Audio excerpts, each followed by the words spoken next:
제가 어제 저녁에 GNG 병원의 의사가 이 신종 코로나 바이러스를 극복하는 의사로서의 비결을 말씀을 하더라고요. 오늘은 이제 설교도 복음이지만 이것도 복음일 것 같아서 먼저 좀 교인들에게 말씀을 드려야 되겠다 이런 생각이 듭니다. 여러 경로를 통해서 여러분도 이 어려움을 어떻게 극복해야 되는지 다 정보들이 있을 줄 알지만 제가 좀 요약해서 말씀을 드리겠어요. 이 코로나 바이러스는 전염성 병인데 비말 전염이라 해서 이 코로나 바이러스에 걸린 사람이 침을 튀겨서 대화할 때 침이나 기침을 통해서 그 분말이 이게 이제 기침을 하면 한 3m, 그냥 말할 때는 1m에서 1.5m, 특별히 트자를 발음하거나 치자를 발음할 때 아무리 침이 안 튀길래도 조금씩 나간대요.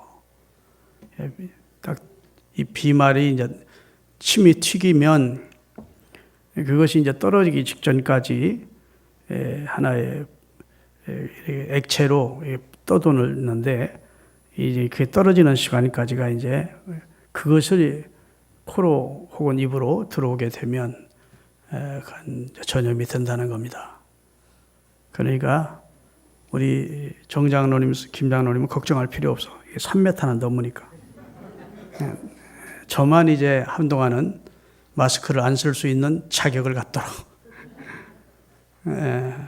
그래서 또 이 병이 위험한 것은 본인이 코로나 바이러스가 감염이 됐는데도 14일간은 모른다는 겁니다. 그런데 다른 사람에게 전염이 된다는 거예요. 그러니까 선의에 다른 사람에게 피해를 주게 되는 거죠. 가깝게 지내는 사람들과 말하다 보니까 본인도 몰랐는데 본인의 매개체가 돼서 다른 사람이 코로나 바이러스에 걸려서 큰 곤욕을 치르든지 죽게 된다는 거예요. 그리고 코로나 바이러스라고 하는 것이 얼마나 위험한가 하면 다른 감기, 독감 같은 것은 여기서 머물다가 끝나는데 코로나 바이러스가 이제 입으로 들어오는 건 아무 상관이 없대요. 입으로 들어오면 물을 마시거나 음식을 먹으면 밑으로 내려가는데 이게 이제 입에 머물다가 코로 올라간다는 겁니다. 코로 들어가서 호흡기를 통해서 폐로 들어가면 폐를 석회화시키는데 그냥 서 있다가도 폐가 작용이 안 되면 그대로 쓰러져 죽는 거예요. 그렇게 위험한 것이 이 코로나19 바이러스라고 그래요. 그런데 그 전염이 딱 비말 전염을 통해서만 전염이 된대요. 공기 중에는 없대요. 공기 중에는. 그런데 침의 어느 정도는 이 공기 중에 머물잖아요.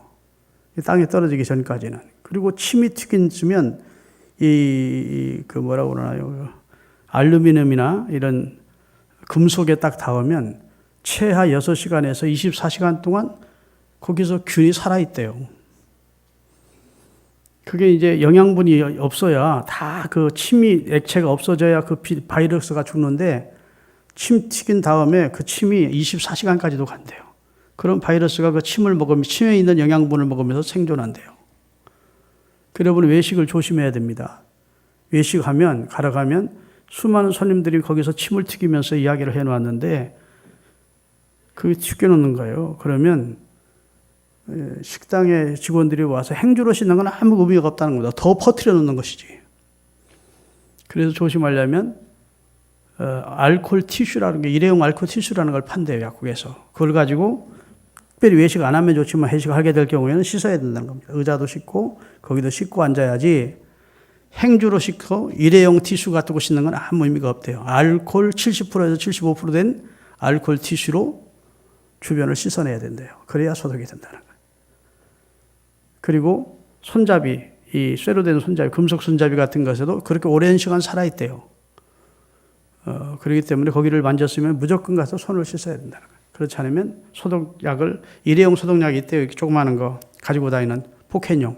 그걸 가지고 손을 소독을 해주지 않으면 그걸 가지고 입을 만지든지 코를 만지든지 눈을 만지면 전염이 된다는 겁니다. 그래서 위험하다는 거예요. 그래서 손 닦기와 소독이 일상화돼야 된다. 이게 이제 이 코로나 바이러스가 지나갈 때까지는 그리 해야 된다. 이렇게 말씀을 하시더라고요.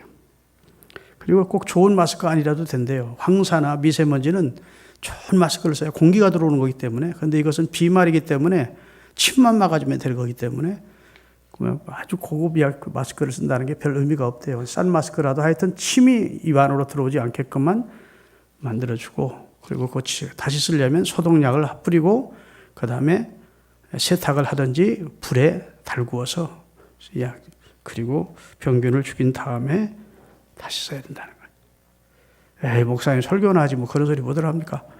그만둘까요? 연세 젊은 사람들은 다 유튜브나 이런 정보 듣지만 여기 연세 드신 분들은 그런 거 잘 모르거든요. 그러니까 좀 말씀드릴 필요가 있다고 생각이 돼요. 그리고 이게 병이 안 걸려, 바이러스에 전염이 안 돼, 전염이 된다면 완치돼도 이전 상태로 온전히 100% 회복이 안 된대요.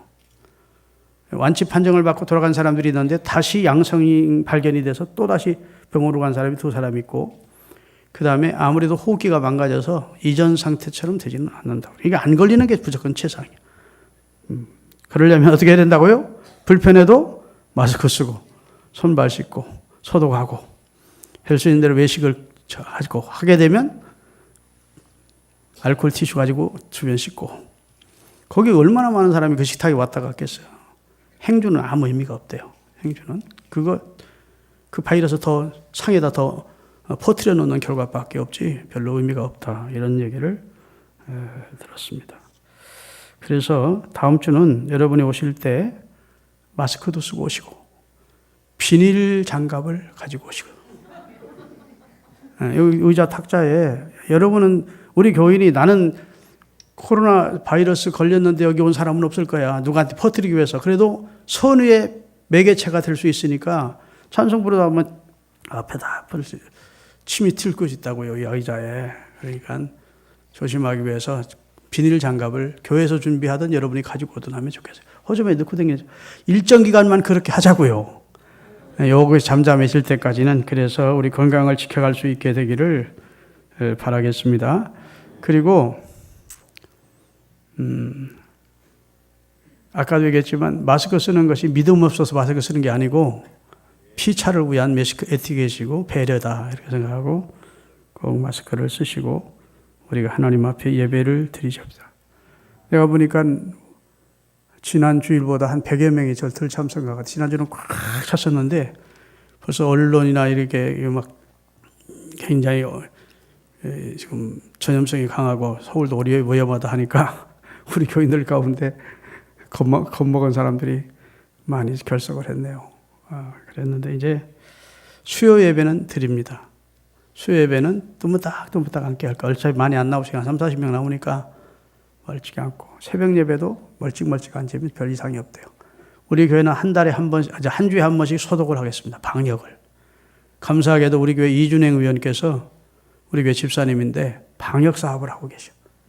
지난주도 와서 해주시고 가셨습니다. 계속 방역을 할 거예요. 그러니까 교회로서는 최선을 다하겠습니다. 오늘 또 교회 입구에 서서 낯선 얼굴이 나타나면 다 돌아가라고 그랬습니다. 그 사람들이 신천지래요. 신천지일 가능성이 너무 많은 거야. 본교 신천지 예배드려 오지 말고 지역교회로 가라고 그랬대. 대구에 있는데 친구 목사님이 있는데 대구 동성교회라는 교회가 19번 코로나 환자래요. 근데 그냥 장로 부인인데 코로나를 이 사람이 잘못 오는 줄 알은 거야. 근데 알고 보니까 신천지 명단이 발표됐는데 신천지 교인이야. 장로 부인인데 권사인데 실제적으로는 신천지 가서 몰래 교육받고 신천지 다닌 거야. 그리고 한 달 전에 목사님을 내쫓았는데 제일 앞장선 사람이 그 권사였다는 거예요. 그러니까 교회 안에도 신천지가 있을 수 있는 겁니다. 은밀히 신천지 교육받으면서 결정적일 때 교회를 해치기 위해서 암약하는 사람이 있을 수도 있는 거예요. 그렇다고 우리 서로 의심하지는 마십시다. 우리 교회는 내가 볼 때 아무래도 없는 것 같아. 진용식 목사라고 내 친구 목사 가지고 그런 전문가인데 서울신흥교도 있대. 명단이 있대. 쓸데없는 소리 했는데 우리 교회는 없어. 내가 그랬더니 주위에서 보세요. 주위에서 보세요. 그래 하더라고. 여러분, 여하튼 우리 모두 이 어두움이 지나갈 때, 터널을 지나갈 때까지는 우리가 조심조심 할 수 있기를 주의 이름으로 축원하겠고요. 다음 주는 영리주부 예배는 드리지 않습니다. 아이들은 아무리 아슬아슬하게도 답답하니까 벗는다고. 그리고 막 소리 질러 막 뛰어다니라고. 그래서 다음 주부터는 지금은 이제 2층으로 올려보내서 거기서 전사님과 부장님이 예배를 드리고 있는데 지난주는 여기서 드리라고 했더니 너무 복잡해가지고 막 없던 병도 생기겠더라고 목사님 그래요. 그래가지고 그랬는데 지금 다음 주부터는 엄마들이 집에서 그 우리 교회가 행하고 있는 유치부 밴드가 있어요. 거기 가서 전사님이 설교하고 그 애들 가르치는 그 영상을 올리면 애들이 그 앞에서 말씀 받고 일정 기간은 그런 조치를 좀 취하도록 하겠습니다. 아시겠죠? 하여튼 교회 담임으로서 최선을 다해서 여러분의 건강을 지켜드리려고 애를 쓰겠는데 여러분이 협조를 하셔야 돼요. 그래서 설교 마스크 쓰고 할까요? 안 되겠지. 그건 멀찍하니까 괜찮을 거예요. 또 내가 조심해서 내 속에 바이러스 기운은 없을 거예요. 자, 은혜 많이 받으시기 바랍니다. 옆에 분들하고 인사하십시다.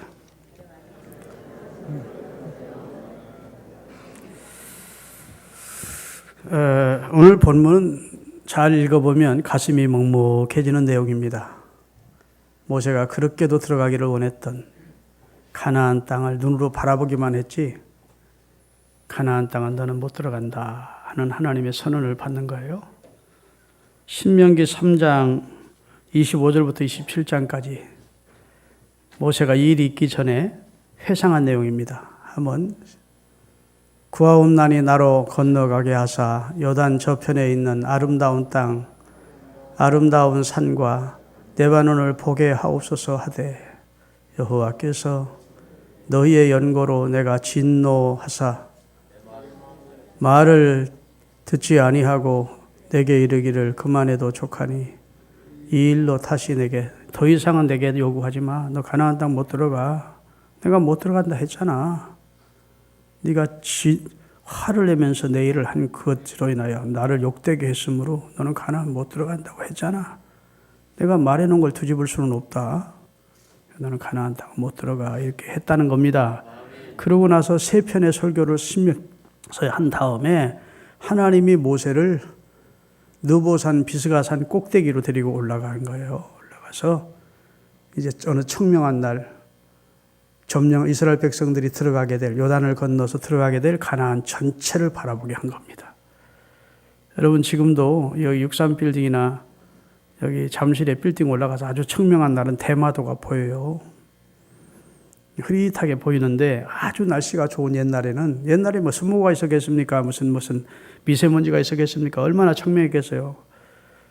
여러분 느보산이 해발 835m인데 여기 지금 검단산이 400 몇십 미터예요. 그러니까 검단산 2배의 산을 모세가 오르게 한 겁니다. 모세로 하여금 오르게 해서 밑에는 요단강이 있고 요단강 동쪽에는 이스라엘 백성들이 진치고 있고 이 요단강 건너기만 하면 여리고성을 중심으로 해서 하나님이 그들 조상 아브라함과 이삭과 야곱에게 약속했던 그 후손들에게 주겠다는 약속했던 땅을 이스라엘 사람들이 얻게 되는 땅이에요. 모세가 바로 그 땅을 바라보고 이스라엘 백성들을 출애굽시켰고 그 무지몽매한 이스라엘 백성들을 이끌고 40년 지금 모압 평지까지 온 겁니다. 다른 사람은 다 못 들어가도 누구는 들어가게 해줘야 돼요. 모세만은 들어가게 해줘야 옳지. 그래야 하나님이 공평하시지. 하나님 내가 이 백성을 어떻게 인도하셨는지 내가 이 백성을 위해 어떻게 이 백성을 사랑했는지 내가 어떻게 충성했는지 하나님 모르지 않지 않습니까? 이스라엘 백성이 전체 못 들어가도 나만은 들어가게 해줘야 될 입장 아닙니까? 그런데 나는 그 땅을 밟지 못하게 하시다니요. 이러면서 하나님 앞에 원망하거나 불평하거나 하나님 앞에 항의할 수 있는 입장입니다. 그런데 하나님께서 모세를 높은 산 꼭대기 느보라는 산이 있고 그 산 꼭쪽이 제일 높은 봉우리가 비스가 봉우리예요. 비스가 산 꼭대기에 올라가서 이스라엘이 점령하게 될 약속의 땅 가나안을 바라보게 하시고 동서남북을 다 바라보게 하시고 가장 북쪽에 있는 단까지 바라보게 하시고 저 땅이 너희 조상들에게 약속했던 젖과 꿀이 흐르는 땅이다. 내가 그 약속을 이루어서 너희 후손들에게 이스라엘에게 줄 거야. 근데 너는 못 들어간다. 너는 건너가지 못해. 이렇게 최종적으로 말씀했을 때 섭섭하려면 얼마든지 섭섭할 수 있죠. 그렇죠? 하나님의 처사가 불공평한 것 같고 너무 매정한 것 같고, 아니 하나님이 어째 제발 밟고 죽더라도 한번 그 땅을 밟고라도 죽게 해주십시오 이러고 하나님 앞에 부탁해야 될 것 같은데, 하나님이 얼마 전에 너는 그 땅에 들어가지 못한다. 네가 내 거룩함을 드러내지 아니하고 무리바의 반석을 쳤을 때 나를 욕되게 했다. 너는 그 땅에 못 들어가. 그래서 그때 들어갈 수 있게 해주시오 했더니 하나님이 더 이상은 그 얘기 하지 마라. 더는 그 기도 하지 마. 하나님이 그런 말로 포기를 했었어요. 근데 하나님이 모세의 생명을 취하시기 전에 모세에게 선물을 주시는 겁니다.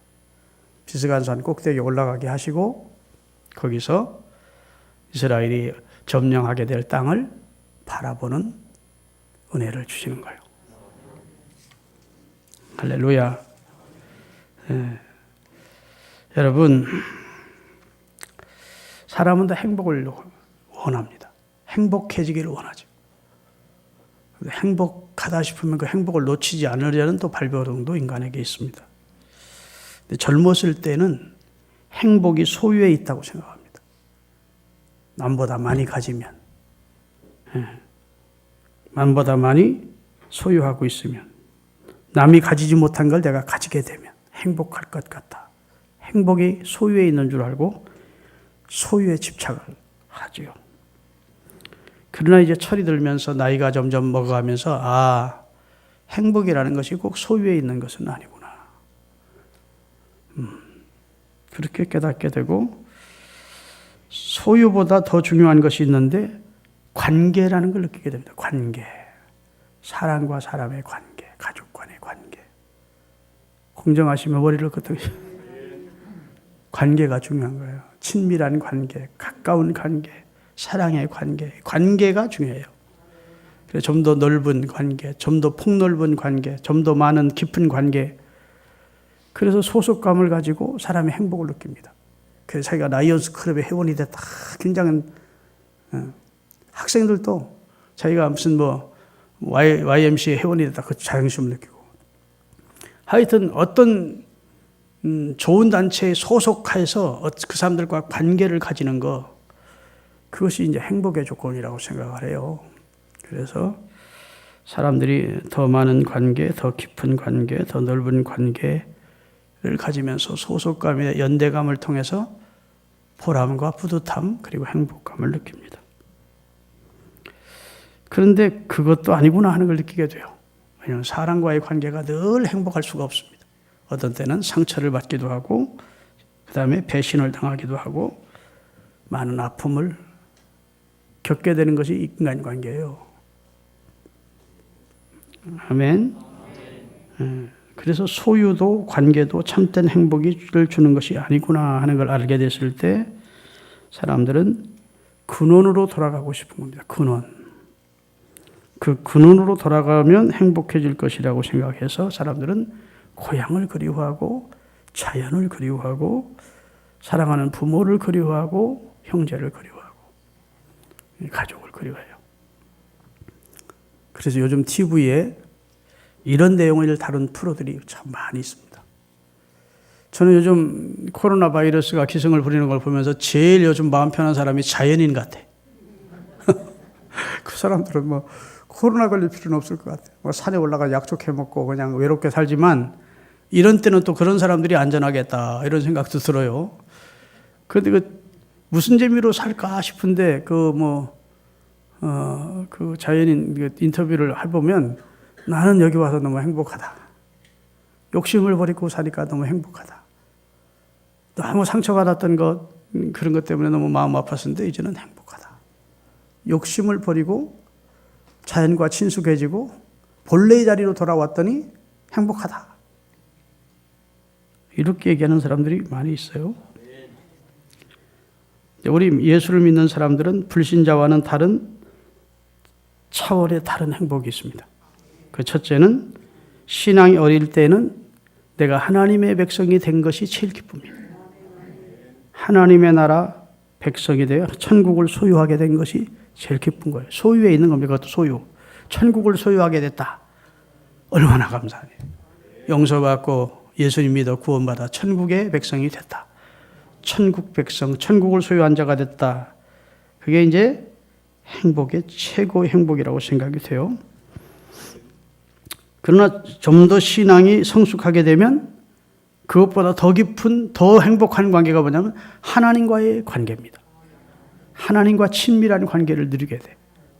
기도의 응답받고 하나님의 성령의 위로를 경험하고 하나님의 인도를 체험하고 하나님과 깊은 관계, 그런 밀접한 관계를 통해서 하나님의 나라가 소유한다는 것보다 더 진한, 더 행복한 마음을 갖게 돼요. 하나님은 내가 하나님을 부르면 하나님이 대답해 주시는구나. 응답해 주시는구나. 하나님 나를 사랑하시는구나. 하나님 내 세미한 영혼의 음성도 들으시는구나. 이렇게 하나님과의 깊은 관계에 인생이 행복을 느끼게 되는 것입니다. 그리고 이제 그리스도인의 최고의 정점은 이 땅의 수고를 끝내고 하나님께 돌아감을 통해서 얻게 되는 행복이 최고의 행복. 아멘. 아이고, 결국은 죽는 게 행복이라는 말이 아닌가. 우리 안 죽으려고 다 마스크 쓰고 예배하는데, 여러분, 돌아가셔도 지금은 돌아가시면 안 돼. 그러면 가족들과 작별 인사도 못하고 죽는다니까. 사람 대접도 못 받고 죽으니까 우리 지금은 죽음을 면하십시다. 하나님 지금 데려가면 안 될 것 같고, 사실 그리스도인이 믿음으로 살고 하나님과 깊은 연결을 가지다가 하나님의 나라를 확신하고 하나님과 깊은 연결을 가지다가 하나님 앞에 서게 되는 것은 저주도 아니고 슬픔도 아니에요. 요한계시록 14장 13절을 띄우겠습니다. 내가 들으니 하늘에서 음성이 나서 가로되 기록하라. 자금 이후로 주 안에서 죽는 자들은 복이 있도다. 주 안에서 죽는 자는 화요 저주요 복이요 복이 있대 하심에 성령이 화답을 하는데 그러하다. 이 땅에서 저희의 수고를 그치고 천국에서 안식을 하리니 이는 저희의 행한 일을 따라 상을 받게 될 것이다. 그리스도인의 죽음은 저주가 아니고 슬픔이 아니래요. 자금 이후로 예수 안에서 살다가 예수 안에서 죽는 것은 복이래. 자금 이후로 주 안에서 죽는 자는 복이 있다.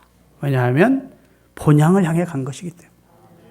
하나님이 우리에게 주실, 원래 우리가 그 본향에서 출발해 왔고 다시 본향으로 돌아가게 된 것입니다.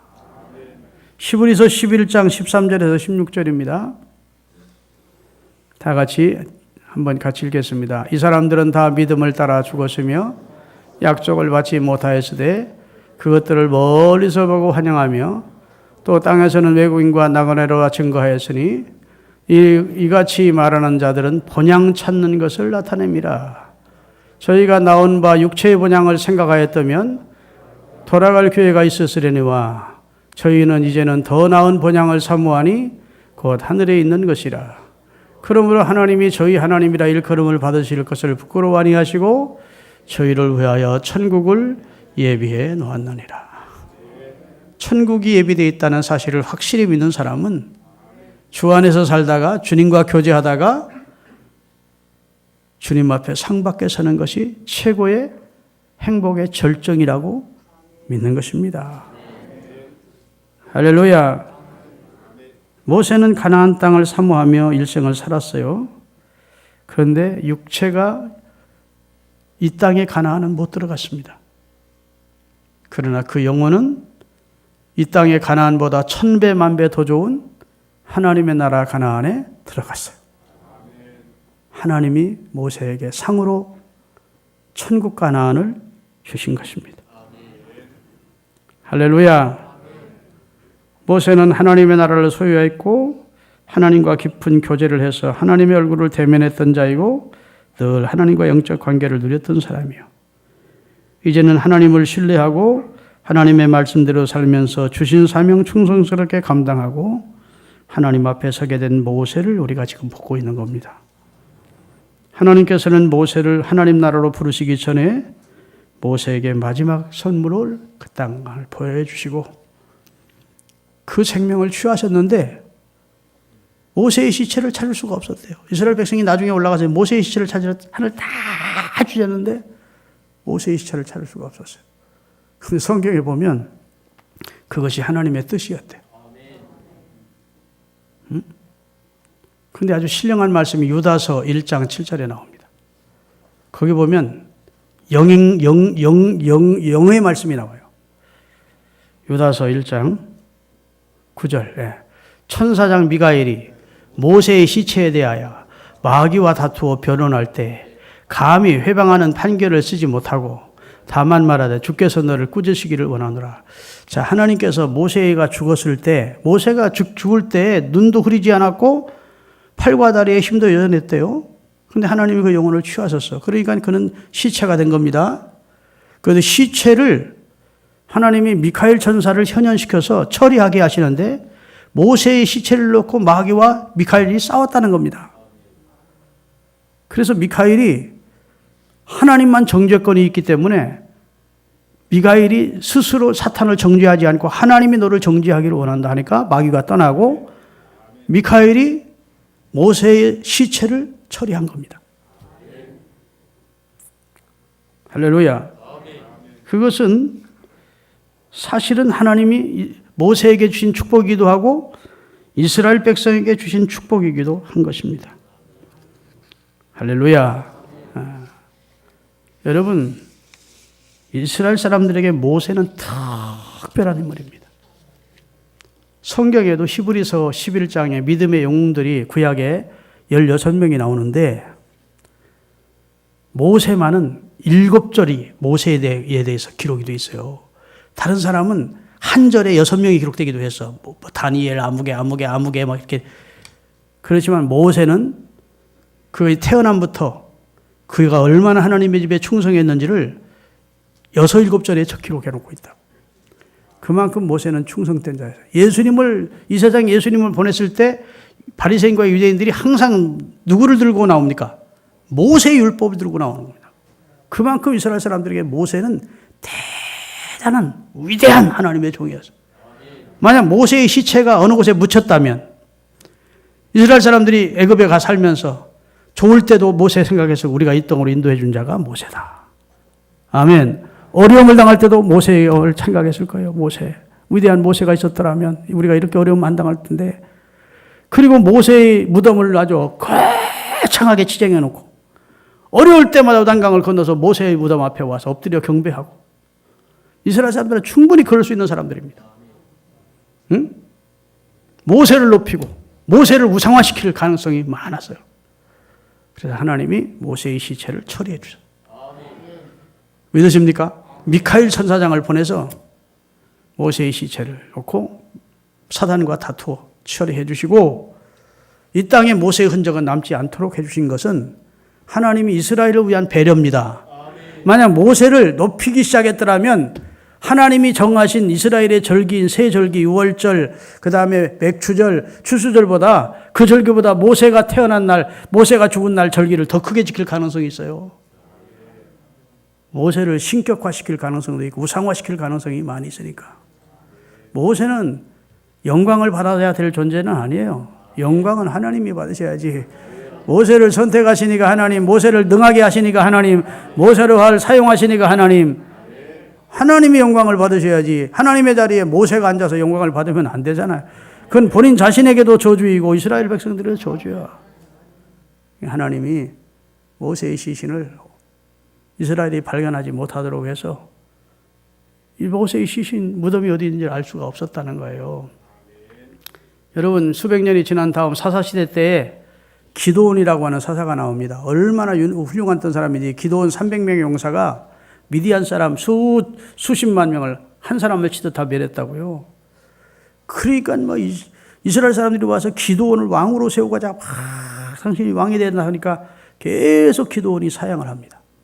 그러면 당신의 업적을 기념할 만한 것을 하나 달라 하니까 기드온이 자기가 입고 있던 에봇을 내놓는다고요. 그러면 그 에봇을 가져다가 에봇을 금으로 만들어가지고 이스라엘 사람들이 금 에봇을 섬기는 거예요. 기드온이 입었던 금 에봇을 사사기 8장 27절 띄우겠습니다. 기드온이 그 금으로 에봇 하나를 만들어서 자기의 성읍 오브라에 두었더니 온 이스라엘이 그것을 음란하게 여김으로 그것이 기드온과 그 집에 도리어 축복이 아니라 올무가 됐더라는 겁니다. 죄를 짓는. 아멘. 여러분, 모세가 이스라엘 백성을 들고 광야로 나왔을 때, 이스라엘이 뱀에 물렸을 때 구리뱀을 만들어 타라 이스라엘 백성들이 사는 역사가 일어났어요. 그 구리뱀을 이스라엘 사람들이 섬기기 시작하는데 열왕기하 21장 9절입니다. 누수단이라고 하는 곳을 만들어 놓고 섬겼어요. 다 같이 이 백성이 듣지 아니하였고 므낫세의 꾀임에 받고 악한 일을 여호와께서 이스라엘 앞에서 멸하신 열방보다 더욱 성하였더라. 쭉 나오면 이거 제가 잘못 띄운 것 같은데 하여튼 이스라엘 사람들이 그때까지 모세의 지팡이를 섬기고 있었더래. 그래서 하나님이 그것을 다 부셔가지고 불살라 버리게 해서 그것 이름을 누수단이라고 했다. 이렇게 기록되어 있어요. 하나님은 어떤 우상도 하나님의 형상조차도 만드는 걸 원치 않아. 믿으십니까? 어떤 사람이 찬양을 받는 걸 하나님이 원치 않아요. 여러분 주의 일 아무리 많이 해서도 여러분이 높임을 받으려고 여러분이 인정을 받으려고 여러분의 이름을 내려고 하지 않기를 주의 이름으로 축원합니다. 나의 나됨이 주의 은혜라고 믿어야 돼요. 제가 충남 대천에 해수욕장에 큰 교회가 하나 있습니다. 교회가 우리 교회 이름하고 똑같아요. 근데 그 교회 장로님이 있는데 그 장로님이 그 하나님의 복을 많이 받았어요.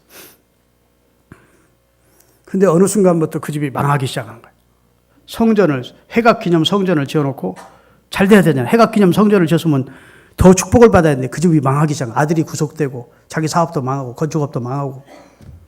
그리고 사기 사건에 걸려가지고 억울하게 이제 감옥에 갇힌 거예요.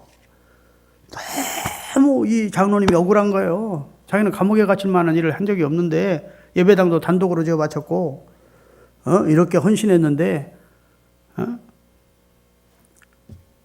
그러고다가 억울해서 막 가슴을 치면서 막 억울해하다가 그날 감옥에서 잠이 들었는데 주님이 환상 중에 나타나서 정하고 망치를 들고 자기가 지은 예배당에 오아무개 장로 기념 예배당, 해각 기념 예배당을 쓴 그것을 막 까부시더래. 그래서 깨달은 겁니다. 깨닫고 하나님이 성전 짓고 자기 이름 넣어준 것을 그렇게 싫어하시는구나. 가족이 면회 왔을 때 그것부터 까부시라고. 그 머릿돌에 아무개 장로 해각 기념 예배당 그 머릿돌부터 때려 부시고 거기에 다른 건 넣으라고. 그러면서 자기가 회복됐다는 얘기를 간증하더라고요. 하나님은 그렇게 사람이 영광을 하나님이 받으셔야 될 자리에 하나님이 그 장로님을 축복해서 예배당을 지게 한 것이지 자기가 진 게 아니잖아. 할렐루야. 하나님이 다른 사람보다 많은 복을 주셨으니까 그것도 하나님의 은혜인 줄 알았는데 자기 이름의 기념 예배당을 머릿돌에다 새겼더니 하나님이 그걸 그렇게 싫어하셨던 거예요. 그러면서 다시 회복이 돼서 그 대천 해적장에 가면 호텔 몇 개가 다 그분 것이 다 됐어요. 지금은 잘 삽니다. 그 후손들이. 믿으시기 바랍니다. 제가 이런 거 왜 거짓말하겠어. 이거 다 우리 전 세계로 제 설교가 뜨더라고. 거기 사람들이 무슨 소리요? 그런 적이 없는데 했다가 내가 망신당하는 거야. 다 아는 내용이에요. 믿으십니까? 여러분, 모세가 하나님 섭섭합니다.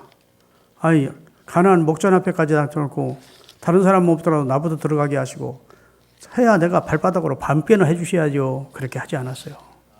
하나님 내 사명은 여기까지군요. 감사합니다. 할렐루야. 그리고 천국 가나안에 들어갔어. 마태복음 17장에 보면 천국 가나안에 들어간 모세가 나옵니다. 마태복음 17장 1절부터 4절까지요. 자, 수천 년이 지난 후 예수님이 이 세상에 오셨고 예수님이 제자 3명을 데리고 변화산 혈몬산에 올라가셨어요. 거기서 예수님의 모습이 재림 때의 모습으로 호련히 변화되셨어요. 그리고 누구누가 나타났느냐. 엿새 후에 예수께서 베드로와 야고보와 그 형제 요한을 데리시고 따로 높은 산에 올라가셨더니 저희 앞에서 예수님의 모습이 변형되사 그 얼굴이 해같이 빛나며 옷이 빛과 같이 휘어졌더라.